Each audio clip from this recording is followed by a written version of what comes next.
Evening, everybody. Special welcome back to Brad Gonick.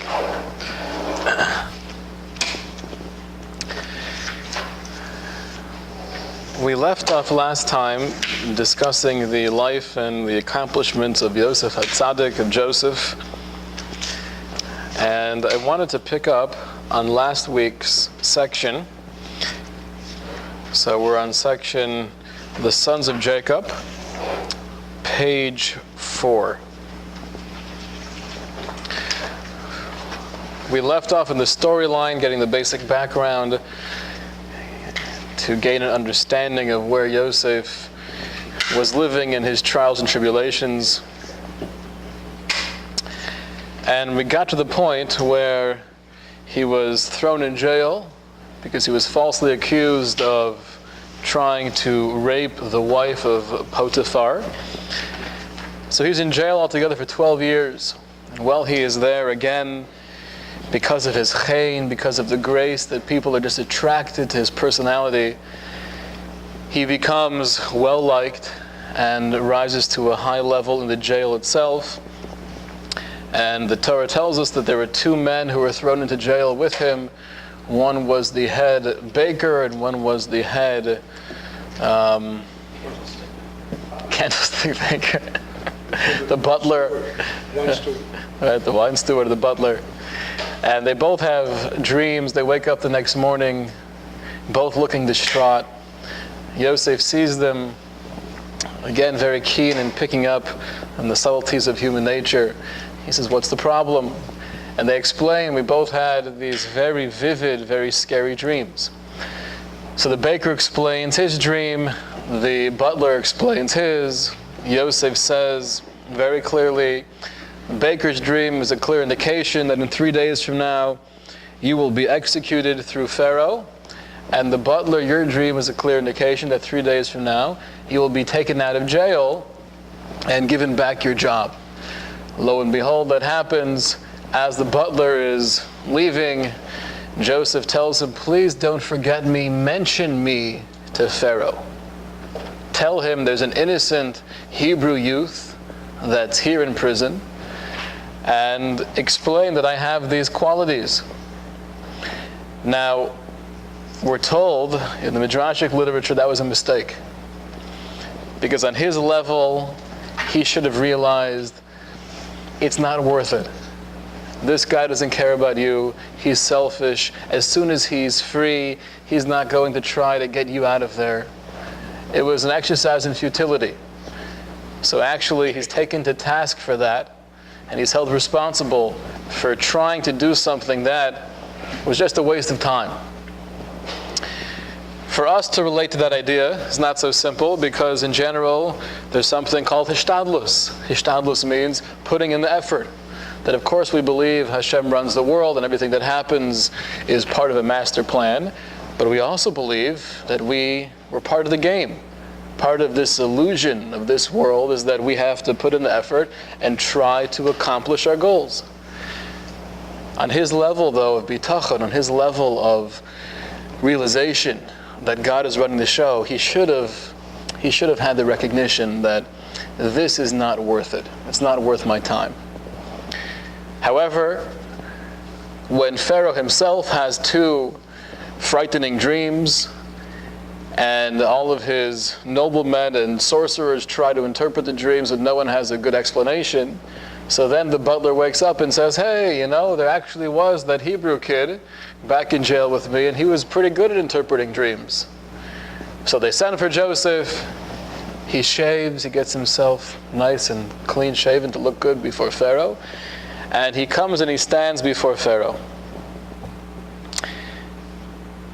As the story continues, he interprets the dreams in a very concise, accurate way, where basically he tells Pharaoh, based on your two dreams, there's going to be 7 years of plenty and then 7 years of famine to follow. What are you going to do about that? It's very simple. In the 7 years of plenty, make sure to be responsible and to create storehouses and to keep the grain and everything, so hopefully during the years of famine, you'll be able to sustain yourselves. And you have to appoint someone who has the intellectual capacity and who has the strength to go about doing this task in an efficient, very productive manner. Pharaoh says, how do you feel about taking the job? And he says, I'll accept it. But with humility. He makes it very clear, just like he does when interpreting the dreams, it's not me, it's God. Any insight I might have is a gift from God. But he takes the position and he becomes the viceroy, pretty much the second in command of all of Egypt. Meanwhile, back in Canaan, we're going to pick up here on page 4, and you'll forgive me, Mr. Markman, Alex, and Chaim, because I mentioned this on Shabbos. But I think it's worth mentioning again, because we're up to this point in the storyline. And there were questions on Shabbos, so I think it's worth getting into it, maybe clarifying the intent. On page 4, verse 1, Jacob perceived that there were provisions in Egypt. So Jacob said to his sons, why do you make yourselves conspicuous? The Hebrew is Lama Tisro, which Rashi interprets to mean, why do you appear satiated and comfortable amongst your neighbors? It's a time of famine. They're not going to appreciate the fact that you look like everything's okay. They're going to assume that you might have a secret, you might have something that they don't know about, and they won't appreciate that. So don't look satiated. That was the advice that Jacob gave to his children. So the lesson here is powerful.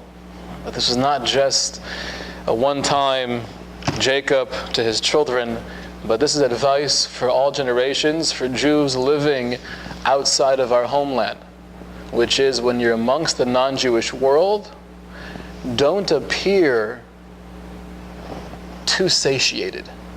Don't flaunt your success. Don't make the non-Jewish world around you feel that you're in control of everything, you're the masters. We quoted actually on Shabbos from Martin Luther, Amach Shemo, the founder of the Protestant Church. In 1543, he writes his essay, Honest Advice. And one of the things he deals with is how to approach the Jewish issue. We have a problem here. And he says, what I would say is, you would gather them all under one roof or into a stable like cattle until they realize that they are not masters in our land. So you see that if in the non-Jewish world there's a perception that we're walking around as if we own the place, they don't appreciate that. So what does that mean practically? It does not mean that we have to be cowardly, that we have to be passive, that we have to be subdued. What it does mean is we can't be obnoxious. You can't be out there flaunting everything you have. Because if they pick up on the fact that you feel that you own the place, they don't like that. And it's based on a subconscious, perhaps even spiritual understanding that every non-Jew has. This is not our home. You don't really belong here. Of course, if you've been living here, and in some places the Jews have been living for centuries, right? Boca is not one of those places. Boca 50 years ago, we weren't allowed to live here. But in many places, you go back into Spain, you go back into Babylon, where Jews were living there with vibrant Torah communities for hundreds and hundreds of years, but that's still not the place we're destined to be. Our homeland is in Israel. So anywhere outside of our home, we have to be careful not to portray, not to express bailus, mastery, where we are. Is that clear? It doesn't mean that when there's an Israeli rally we shouldn't attend. We should attend. That doesn't mean that we can't be vocal when it comes to political issues that could be helpful for Israel, the Jewish people. It just means a certain attitude. We can't be... Don't arrive in a limousine. Right, don't stick out. Don't do things to make yourself clearly separated and above the crowd. Okay, this is advice of Yaakov for all future generations. The Torah continues, and in verse 6, again on page 4, it says, "Now Joseph, he was the viceroy of the land. He was the provider to all the people of the land. Joseph's brothers came and they bowed to him, faces to the ground." Now it's interesting. We're going to get to the personality of Rabbi Yosef Karo. Rabbi Yosef Karo lived in the 1500s, and he was the author of the Shulchan Aruch, the codification of Jewish law, one of the most accepted and well-known names throughout all of Jewish history. His first main work before the Shulchan Aruch was entitled Beis Yosef, the House of Joseph. And in his introduction, he explains, why am I naming my work the House of Joseph? So it's true his own name was Joseph. But he says, because just like the house of Joseph in the Torah was the source of sustenance, and he was the provider to all the people of the land, the goal of my work is to be a spiritual source of sustenance to all the Jewish people. So he named his book the Beis Yosef. So his brothers come and they bow down to him, but the Torah says that Joseph saw his brothers and he recognized them, but he acted like a stranger toward them and he spoke with them harshly. He asked them, "From where do you come?" And they said, "From the land of Canaan to buy food." Joseph recognized his brothers, but they did not recognize him. Number 9, Joseph recalled the dreams that he had dreamt about them. So he said to them, "You are spies, to see the land's nakedness have you come." What's the connection? Because he remembered the dreams that he had when he was 17 years old, therefore he said, "You are spies." So he had two dreams. The first dream was their sheaves bowing down to his. The second, there were 10 sheaves bowing down to his because the 10 brothers, Binyamin not being included. The second dream was 11 stars and the sun and the moon bowing down to him. 11 stars clearly indicating 11 brothers. So it explains the Ramban, or Moshe ben Nachman in the 1200s. He says as soon as he remembered his dreams and he realized, wow, they're coming to fruition right now. I almost forgot about them. But here they are. So the first dream, there were 10 sheaves, and now he's seeing 10 brothers. He knew he had to make the second dream come to fruition as well. That was part of the fulfillment of the prophecy. So therefore he had to orchestrate a plan to get his other brother back down so all 11 brothers would come forth. And therefore he claims that they're spies to see the nakedness of the land. And they answered him, "No, my lord, for your servants have come to buy food. All of us son of one man are we. We are truthful people. Your servants have never been spies." And he said to them, "No, but the land's nakedness have you come to see." And they replied, "We, your servants, are 12 brothers, the sons of one man in the land of Canaan. The youngest is now with our father, and one is gone." Here's the whole story. We're not spies. There are 12 of us all together. The little one is home with Tati, and one is gone, referring to Joseph. He insists that they are spies, and he sends them back and he says, "Prove it to me that you're not. Bring me your youngest brother." And they leave. 21, as they're walking away, then they said to one another, "Indeed, we are guilty concerning our brother, inasmuch as we saw his heartfelt anguish when he pleaded with us, and we paid no heed. That is why this anguish has come upon us." So clearly recognizing that this is not by chance.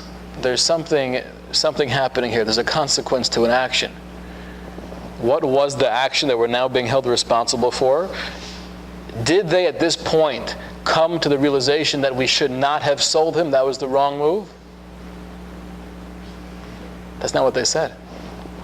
At this point, they're assuming that it was still the right ruling. Like we said last time, they thought he had the status of a rodef, he was a pursuer, he was endangering the destiny of the Jewish people. But when we saw his heartfelt anguish, that should have changed our minds. Which is a very, very interesting approach to how to paskin. to how to create any legal ruling. But what they're doing is they're bringing in emotion. Are you looking for mincha? No. Okay. Looking for you. Looking for us. Or the men's class? No, the women are welcome as well. Usually we have one. She didn't make it this week, but they're having mincha in the classroom in 5 minutes, 7:55. Going from This way or that way, I think. All right. So what they're saying here is, our conclusion was correct. It was the right thing to do to sell him, to get rid of him, to save the future of the Jewish people. You're more than welcome to join us at the table. Yeah, please. Come. The men's table? The men's table. It's not a man's table. It's for all who come. I don't think that's changed. Oh, please. Even more of a zchut to have you with us.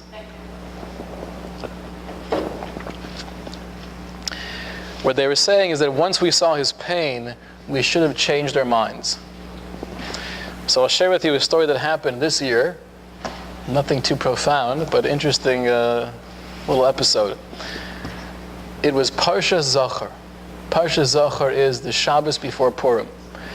And we have a mitzvah to read that small paragraph in the Torah that speaks about the obligation we have to remember what Amalek did to our ancestors as we left Egypt. So we read that in the shul during the davening. After davening's over, we go outside, we're having kiddush, and then I hear that many of the women wanted to have a special Torah reading for Parsha Zachar as well, so they could hear the Parsha being read. Okay, it's a fine request. Now, I wasn't planning on doing it for one simple reason. They don't have that obligation. The need to hear Parsha Zachar on the Shabbos before Purim is really only for men. So, I didn't plan on doing it for the women. However, once I got word that there's a group of women who really feel passionate about hearing Parsha Zachar, so then we call the people back in the shul and we read Parsha Zachar for them. So it's a mundane example of a similar idea. Do we have to read it? No. But we're going to change our plan based on human emotion.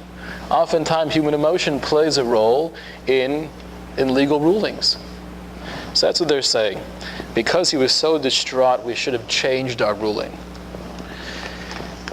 They go on though, and eventually, right, they come back with Binyamin. Now they have all 11 brothers. Number 5, then he lifted up his eyes and saw his brother Binyamin, his mother's son, referring to Rachel. So he said, "Is this your little brother of whom you spoke to me?" And he said, "God be gracious to you, my son." Then Joseph rushed because his compassion for his brother had been stirred, and he wanted to weep. So he went into the room and wept there. He washed his face and went out, fortified himself and said, "Serve food." As the story continues, we're going to see that Joseph cries a lot of times. You're reading through this verse by verse, paragraph by paragraph, and he seems like a crybaby. We're going to see over and over again. When he sees his brothers, he cries. When he sees Binyamin, he cries. When he sees his father, he cries. When he reveals himself to his brothers, he cries. Constantly emotional. But yet, we have this picture of Yosef as Yosef HaTzadik. Like we mentioned last week. He had that courage, he had that power to stand up to the wife of Potiphar.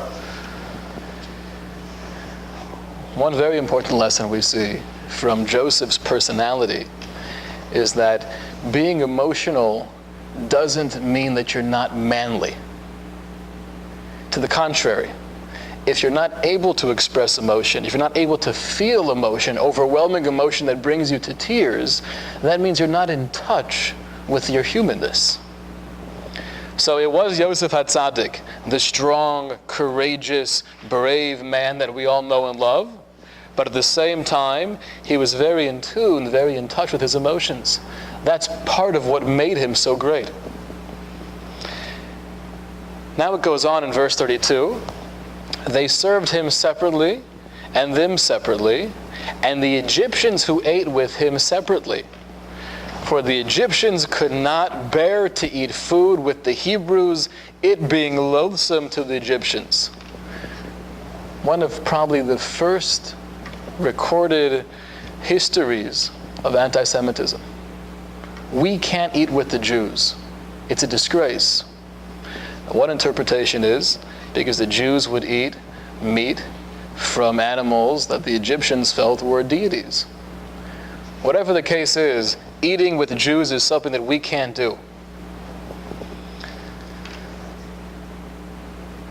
Now we know as the story continues, and again our main goal is not to get the whole storyline, but to focus more on the personality of Yosef. We get to probably one of the most dramatic passages in the entire Torah, where finally, this is source 2 on page 5, now Joseph could not restrain himself in the presence of all who stood before him, so he called out, "Remove everyone from before me." Thus no one remained with him when Joseph made himself known to his brothers. He cried out in a loud voice, Egypt heard, and Pharaoh's household heard. And Joseph said to his brothers the famous words that ring in our ears throughout all of history, Ani Yosef ha'od avichai. I am Yosef, is my father still alive? But his brothers could not answer him because they were left disconcerted before him. They had no response. They were floored. Now here we have midrashic literature that brings this out to a whole different level. Says the midrash that just like when Yosef told his brothers, Ani Yosef, I am Yosef, any human being, if we live our life in a fashion that we're not focused on meaningful living, we're not focused on elevation and becoming more spiritually connected, we do our thing, we're somewhat spaced out to the real world. After 120 years, we'll meet our Maker and we'll hear the words, not I am Joseph, but I am God. And just like the brothers had no response, we'll have no response. What's happening here is like this. When they heard the words, I am Joseph, it wasn't just they were taken aback. Hey, look at that. You've grown so much and such a nice long beard you have. Wow, such strong muscles. Little Joseph. It's much more than that. What happened was in that 2-second moment, their whole lives were shattered. For the last 22 years, they were going with the assumption that they made the right choice, although very difficult. But we had to do this for the benefit of the Jewish people.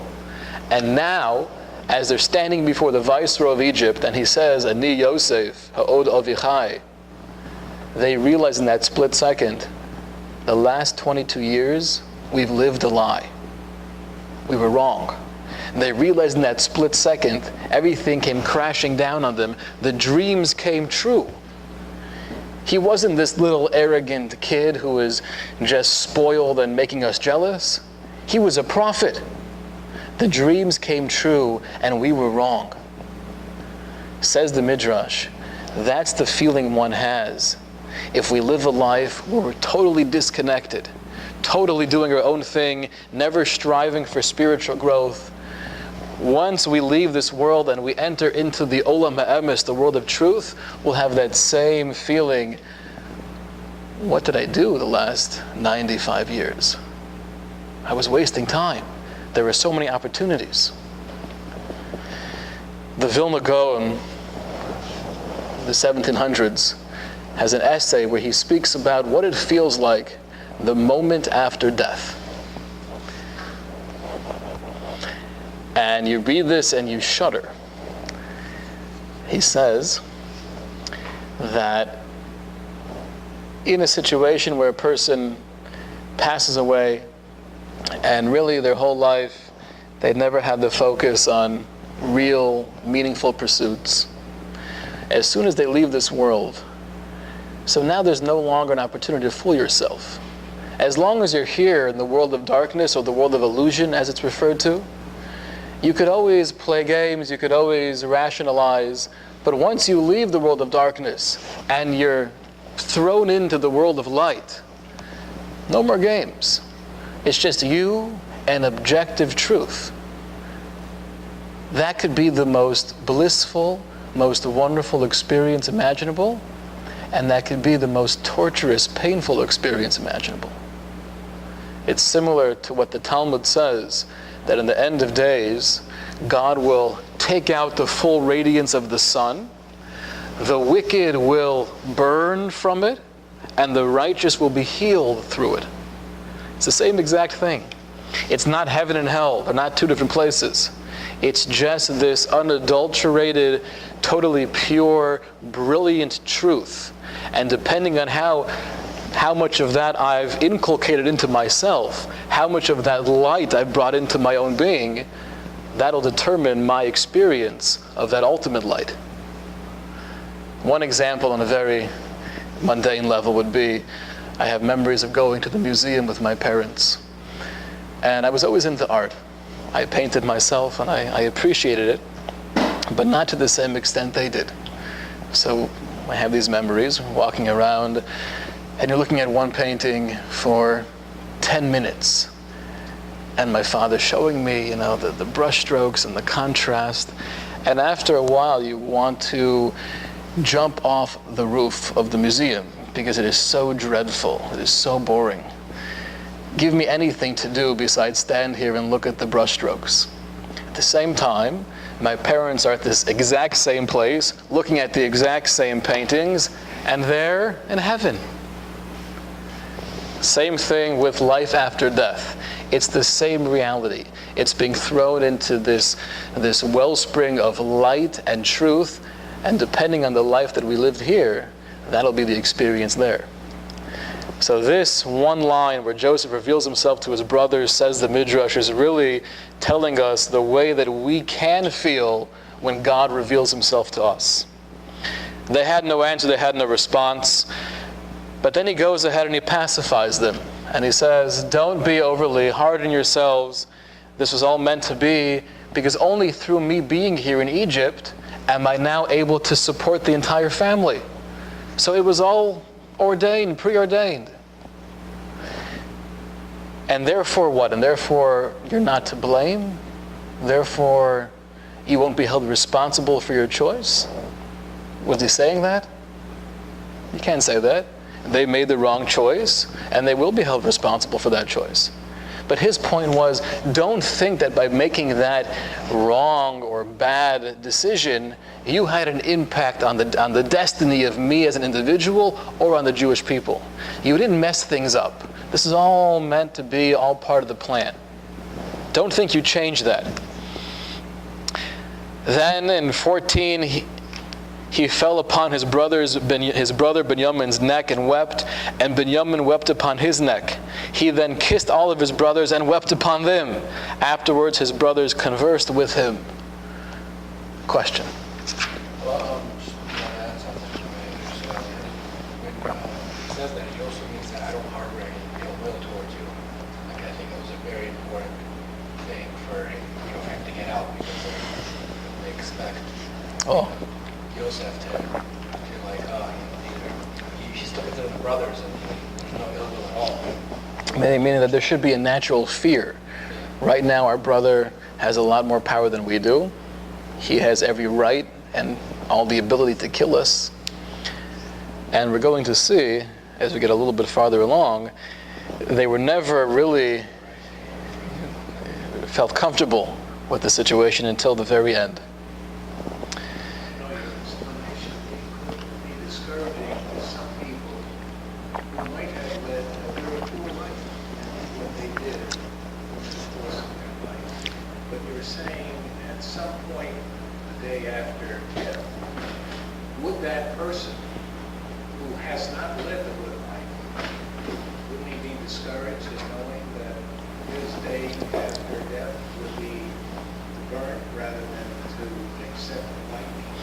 It's a wonderful question, but the answer is found in the Talmud. The Talmud tells a story. There is a man who was totally, what we call, off the derech. He was off the beaten path of a good religious Jew. He was far, far from anything close to a moral human being. He was involved with all sorts of evil his entire life. At the very end of his life, though, he had one moment where he felt true regret. And he felt that if I could do it again, if I could live a more meaningful life, I would do it. It was so sincere that his tears, as he was crying through that regret, killed him. He passed away through feeling that sorrow.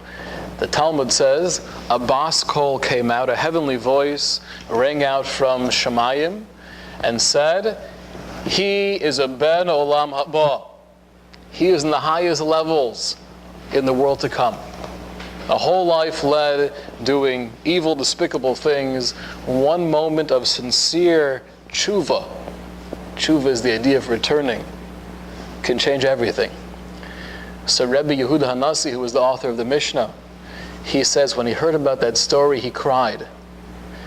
Because he felt, how is it possible that in that one moment you could have a human being that radically changes his entire life? The last 95 years are somehow all transformed. That means that the power of any one moment is massive, a lot more than we would ever know. So the fact that I've lived a life doing things or making mistakes has no bearing on my future. Every moment in the present we have the ability to change, and we have the ability to feel true regret over any mistake that we've made. There's hope for everybody. That's the power of tshuva. That's in the Talmud. And there's many similar stories like this. It's a common theme. There's like stories of these Roman generals who killed many, many Jews, and all of a sudden something happened. They want to convert to Judaism. Sort of dilemma, and they do actually convert like wholeheartedly. So one could ask the question, I don't want to get too off topic, but I think it's worth just addressing. How does that make any sense? How is that fair? How is that just? You have a guy who's been stealing and doing all sorts of terrible things his whole life, and then 95, before it's time to go, he has sincere regret. Everything has changed. How does that work? So I'll explain to you briefly a pretty deep idea, which is, how do we define me? Who am I? Who are you? The nutshell answer is, I am the totality of all of the decisions that I've made throughout my life. Decisions in the moral realm. That has created, that has formed me. So if that's true, that means I could never go back in time and change something I said. I can't rewind 50 years to that moment where I said something that was so hurtful, and it's been haunting me ever since. I can't change that moment. It's there. But I could change myself. If I truly feel regret about that moment, and if I would somehow be able to be thrown back in that situation again, I would say something completely different, and I'm genuine. So that means the negative impact that moment had on me is no longer there. I'm not created from that phrase that I said 50 years ago. It's no longer part of who I am. That's what tshuva means. Tshuva is the ability to return to a higher, more lofty human being. I'm not taking away what I did or what I said, but I'm taking away the impact on me. There's some similarity in what you said. Supposedly, in their confession of their case, they're likely to believe sin that they're confessing. Superficially, there is similarity, but when you scratch beneath the surface, it's really a whole different world. We don't believe in confession. We happen to have a mitzvah. Part of the process of tshuva, of returning, is being able to verbalize the mistakes that I've made and feeling regret and even feeling guilt. In our culture, oftentimes we say feeling guilty is unhealthy. Not necessarily. Feeling guilty might be very healthy. It all depends on what it inspires me to do. One of my teachers in yeshiva, Rabbi Grunblatt, some of you know him. So he was in college for a short time, and he had a professor who was very anti-religious. And one day the professor is going on a whole soliloquy, putting down religion and saying that it's only because the religious institution and pressures that they create do we feel guilty. If not for religion, we wouldn't have to feel guilty. So Rabbi Grumblad at the time was maybe 18 years old. He raised his hand, a very sharp fellow. And he said, "Can I ask you a question, Professor?" "Sure." "If I broke into your house and I stole all of your belongings and then I lit your house on fire, should I feel guilty?" And the professor said, "Of course, doing something like that is, of course you should feel guilty." So Rabbi Grumblad said, "So religion doesn't make you feel more guilty, it just tells you what's right and what's wrong. But if you're doing wrong things, of course you should feel guilty." Again, if the guilt is paralyzing, if it stops me from being a healthy, functioning human being, that is not the right approach. But there is such a thing as healthy guilt or remorse or regret that's part of the tshuva process.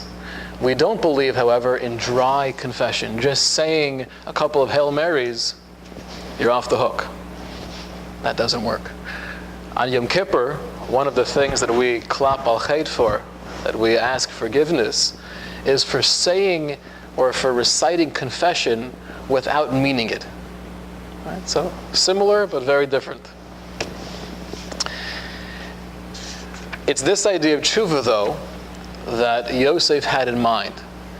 Yosef wanted his brothers to be able to return. He wanted his brothers to become whole from their mistake that they made. So how do I do that?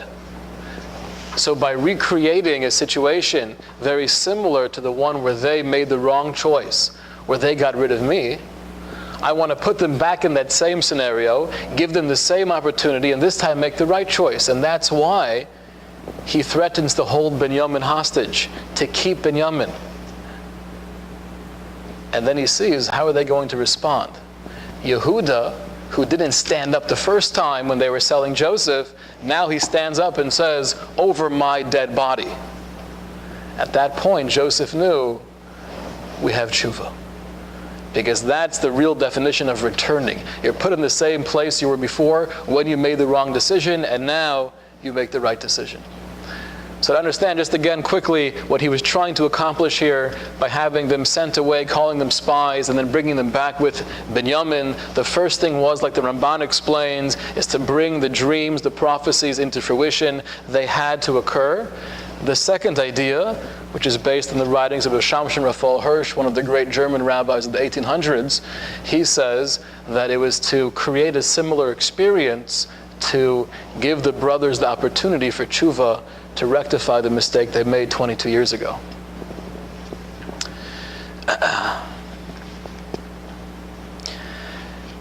He tells his brothers, "Please go hurry and tell my father that I'm alive and well, and I'm the viceroy of Egypt." They tell Jacob, and you could imagine, the father, Jacob, has been in mourning for 22 years, assuming his son has been devoured by a wild beast. And now he's about to get the news that really his son is alive and well, and he's number 2 in Egypt. They were nervous Dad would have a heart attack. So what do? How do we tell him in a way that he could assimilate the information without being shocked? So we have in Midrashic literature, Serach Bas Asher, the daughter of Asher, one of the 12 sons, the granddaughter of Jacob, played the harp. So they had the thought, if we play some background music and have her tell her grandfather through the music that Yosef is still alive and well in Egypt, he could take it better. That's the power of music. It's soothing, and it's able to get a message across that in any other way might be very difficult to accept. That's what they did. She played that message for him. So now we have the reunion. Also a very, very dramatic scene. Page 6. The Torah tells us he sent Judah ahead of him to Joseph to prepare ahead of him in Goshen, and they arrived in the region of Goshen. So before the whole family, the whole household of Jacob goes to Goshen, which is in Egypt, he sends Yehuda ahead to prepare Goshen. What does that mean, to prepare the Goshen?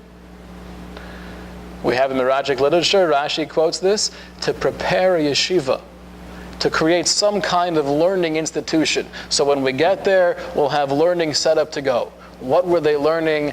Reference to the class we had 4 weeks ago. This has been, by the way, the theme throughout all the Jewish exiles. Whenever going to a new land, the first thing that's been established is a yeshiva. And it's only through having yeshiva is there hope for that community surviving. And that's interesting because it's true with the entire spectrum of Judaism. Religious, non-religious, the only way to maintain a vibrant, growing, flourishing Jewish community is by having a center of Torah learning. Yaakov knew this. Yehuda, go, set up something that when we get there, we'll have our place to be able to learn. 29, Joseph harnessed his chariot and went up to meet Israel, his father, in Goshen. He's called Israel now, not Jacob. Israel is his higher level, because right now, obviously, he's in a very uplifted mood. He appeared before him, fell on his neck, and he wept on his neck excessively. Then Israel said to Joseph, now I can die after my having seen your face, because you are still alive. A couple of key words to point out. He appeared before him. That seems extra. Just tell me. Joseph harnessed his chariot and went up to meet Israel, his father, and fell on his neck and wept on his neck excessively. Why do you say he appeared before him? Rashi comes along and says, because not only did he reveal himself to his father, but the Torah is telling us his intention. Yosef knew very well that my father will be very excited to see me. You know, the expression, it makes your day. This made his life. Yaakov's response was, I can now die. So he knew his father would be very excited. At the same time, he himself was very excited to be reunited with my father after all these years. I've been longing for this for so long. The Torah is telling us he appeared before him, that his motivation was, although I'm getting pleasure and satisfaction from this reunion, I'm doing it for my father. My intention is I want you to get that pleasure, which is a very beautiful thing in all relationships. Oftentimes we might be gaining from each other. I have a good friend that I enjoy being with him and he enjoys being with me. But if we can have that intent that I want you to be happy, I want you to feel satisfied through our connection, that's a much higher level. Now it says that Joseph cried on his father's neck, but it doesn't say that his father cried on his neck. Jacob wasn't moved. He wasn't brought to tears. Midrashic literature explains he was saying the Shema. He was saying the Shema. Now what a time to say the Shema. Say it before. He had a whole journey to say it. Or say it after. Now's the time to embrace your son. Enjoy the moment. Carpe diem. Why say the Shema now? You know the answer? Because Jacob knew that at this moment his emotions would be so sky high that he would never have an opportunity to say Shema with that level of love and the vakus and connection with the infinite. So it's the perfect opportunity to seize the moment by saying Shema. It's not that he didn't feel those emotions. He had the same emotions that Joseph did. But he channeled it in that direction. I want to use this time, I want to use this embrace to take me to a higher level. Question? Is this the first Shema ever said? Ooh, that's a good question. Was this the first Shema ever said? And also did he say, hear, O Israel? Because then he can't say, O Israel. Well, Israel is more than just his name. It's also the entire people. At this time, the people, their title is B'nai Yisrael, the children of Israel. But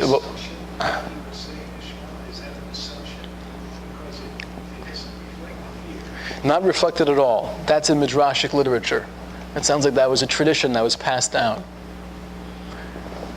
And that was just the first Shema ever said.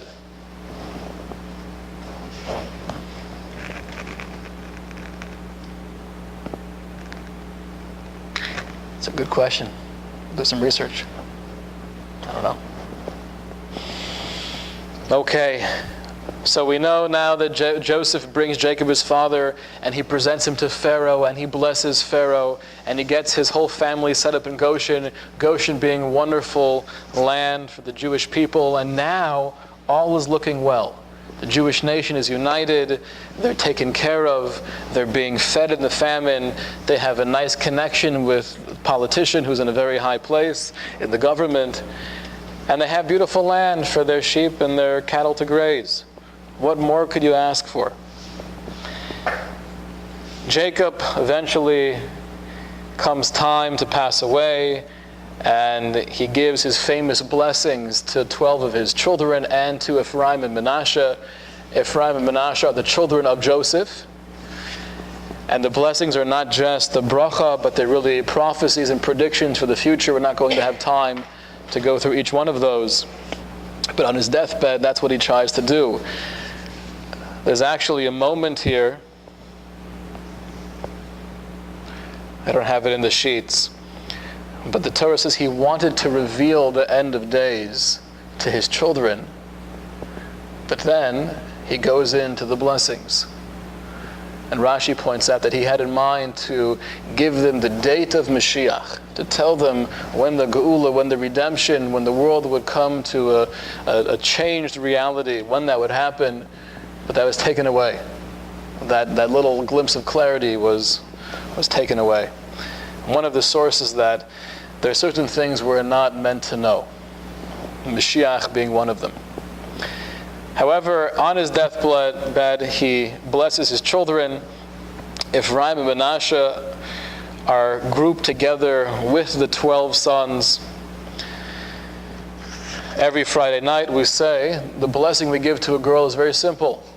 Friday night at the Shabbos table, the parents say to their daughters, each daughter, may God make you like Sarah, Rebecca, Rachel, and Leah, the 4 matriarchs. And when it comes to the boys, we say, may God make you like? You would assume it would be Abraham, Isaac, and Jacob. We don't say that. But rather we give the same blessing that Jacob gave to his grandchildren. We tell our boys, may God make you like Ephraim and Manasseh. Now, were they greater than Abraham, Isaac, and Jacob? The answer is no. But they were the first Jews to be born outside of Israel. They were the first Jews to be born in a completely, it wasn't secular, it was very religious in their own pagan way, but in an environment that was totally the antithesis of Torah philosophy and Torah values.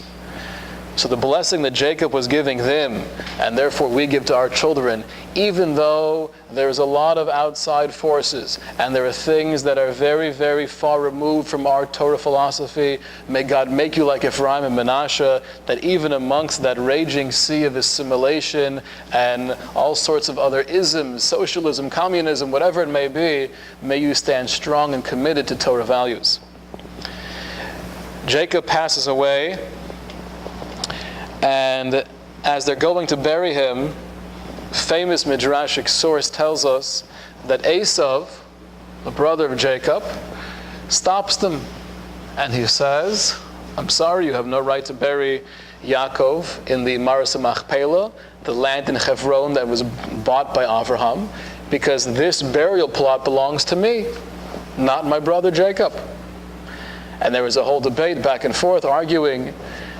And the brothers said, but we have documentation passed down from Abraham, who bought it from Ephraim Nachiti.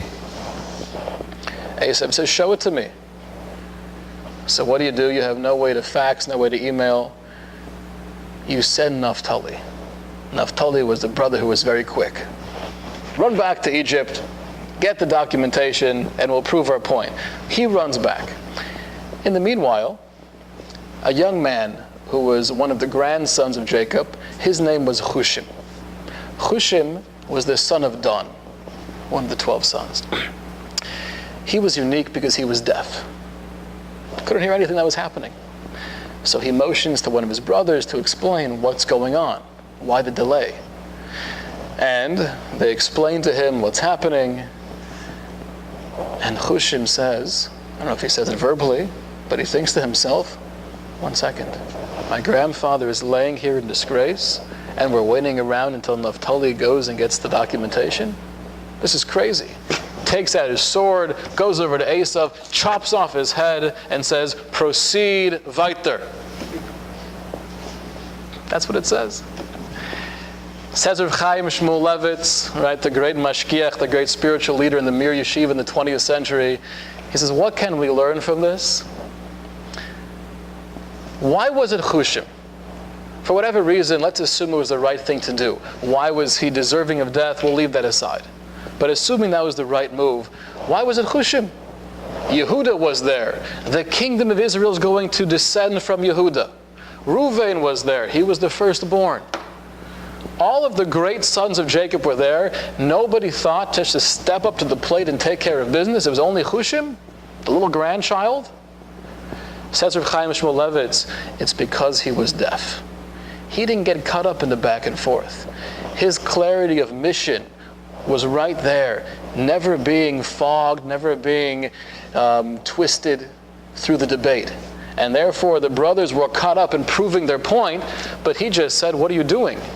We have to bury our grandfather. Lesson is a huge one. Sometimes we get involved with a back and forth, an argument or a disagreement, and we're so focused on being right, we sometimes lose the point. The point is we're trying to arrive at truth. We're trying to do the right thing. So if the argument that we're having ever gets in the way of doing the right thing, forget the argument and do the right thing.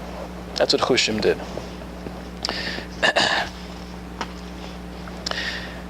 The Torah ends that after Jacob passes away and he's buried, as Jan pointed out, the brothers were now very frightened. Dad's gone, now Joseph might take revenge. So they come to Joseph and they lie. And they tell him, you should know, and this is in verse 16 on our new sheet, they tell him, so they instructed that Joseph be told, your father gave orders before his death, saying, thus shall you say to Joseph, oh, please kindly forgive the spiteful deed of your brothers and their sin, for they have done you evil. So now please forgive the spiteful deed of the servants of your father's God. And Joseph wept, again. So emotional, this young man. He wept when they spoke to him. His brothers themselves also went and flung themselves before him and said, we are ready to be your slaves. But Joseph again reassured them, do not fear. Whatever has taken place is part of the grand plan. Do not blame yourself. This is all meant to be. The Talmud does derive, though, from this story that there are certain times where you're allowed to lie. The phrase of the Talmud is, Mutter l'shanos leman hashalom. Your wife says, do I look fat in this dress? Your answer is, not quite. Not quite. Right? There are many opportunities in life where you might say something that isn't 100% true, and that's okay. Mutter l'shanos leman hashalom, in order to keep peace, sometimes you're allowed to change the truth. That's what happened here. He reassured them it's okay. However, he tells them before he dies, and this is really the last couple of sentences in the whole book of Genesis. He says, I'm about to die in 24, but God will surely remember you and bring you up out of this land, the land that he swore to Abraham, to Isaac, and to Jacob. God will surely remember you. This is actually a code that he's giving them, that you should know that when the Redeemer comes to take you out of Egypt, he'll use this phrase, surely remember you. Keep that in mind, that's the secret code. But he says when that does happen, and when God does take you out of Egypt, and he brings the Jewish people to Israel, take me along with you. Bury me in the land of Eretz Yisrael. So we're left off here with a very vivid portrait of Yosef HaTzadik. Clearly, like his name tells us, he was a righteous man. He was able to withstand the trials and tribulations that he was dealt. He was able to forgive his brothers and reassure them that they caused him no harm. At the same time, he was very, very insightful. He had levels of prophecy, the ability to interpret dreams, and he had chen. He had this attraction that people just wanted to be close to him. People liked him. With the death of Jacob, now the death of Joseph, this really is an end to the period of the planting stages of Jewish history. We have Abraham, Isaac, Jacob, their holy wives. We have the 12 sons of Jacob now. And we have the beginning point of the first exile, where the Jews are in Egypt, and all is well, all is beautiful, all is serene, until the beginning of Exodus, and we'll pick up from there with the slavery in Egypt, how bliss somehow turns into nightmare, and the How long do they go from living a kind of fruitful life in Egypt to the point where they become slaves? we'll get there next time. We're going to get into the time period. But we'll see the transformation of that, and then we'll see hopefully the beginnings of Moses or Moshe Rabbeinu.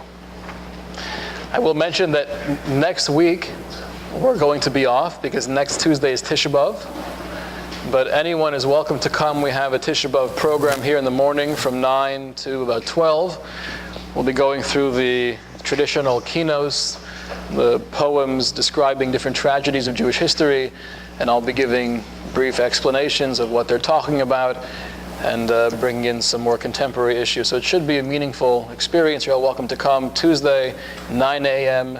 to 12 p.m. But Tuesday night next week, we're going to be off. Okay.